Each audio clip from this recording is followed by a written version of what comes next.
আমার প্রিয় শিক্ষার্থী, আজকে অনলাইন ক্লাসে সকলকে স্বাগত জানাচ্ছি। আজকে যে টপিক নিয়ে আলোচনা করব SSC higher mathematics first year chapter 1 অর্থাৎ ম্যাট্রিক্স এবং নির্ণয় পদ্ধতির অঙ্ক। এটা মূলত আমাদের এমসিকিউ বা বহু নির্বাচনী যেটা বলি পর্ব 6। পর্ব 6 থাকছে দেখো বর্গ ম্যাট্রিক্স আমরা কিভাবে নির্ণয় করব এবং আমরা দেখলে সাথে সাথে আমরা বলতে পারবো বা বুঝবো। দেখো যে ম্যাট্রিক্সের সারি এবং কলামের সংখ্যা অর্থাৎ সমান থাকে তাকে বর্গ ম্যাট্রিক্স বলে। এখন এখানে মান দেওয়া আছে দেখো 11, 12, 13, 21, 22, 23, 31, 32, 33।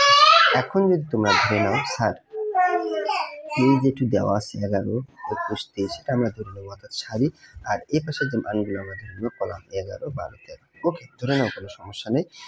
এখন এটা যদি আমরা কলাম হয় আর এটুকু যদি আমাদের সারি হয়, দেখো এদিকে মান করা দেখো তো 1, 2, 3, আবার এদিকে মান করা দেখো তো 1, 2, 3, তাহলে 3 গুণ 3 ক্রমের না? এই মানকে আমরা একটা মানকে এখানে বলি ভুক্তি, এটাকে আমরা বলে থাকি একটা ক্রম অংশ। কেমন দেখো, এদিকে যাচ্ছে তাহলে কয়টা যাচ্ছে 1, 2, 3, তাহলে লিখছি আমরা 3। এদিকে যাচ্ছে কটা 1, 2, 3টে, সেম ভাবে এই জন্য আমরা 3 গুণ 3 ক্রমের। এখন 3 গুণ 3 মানে কি 9 না?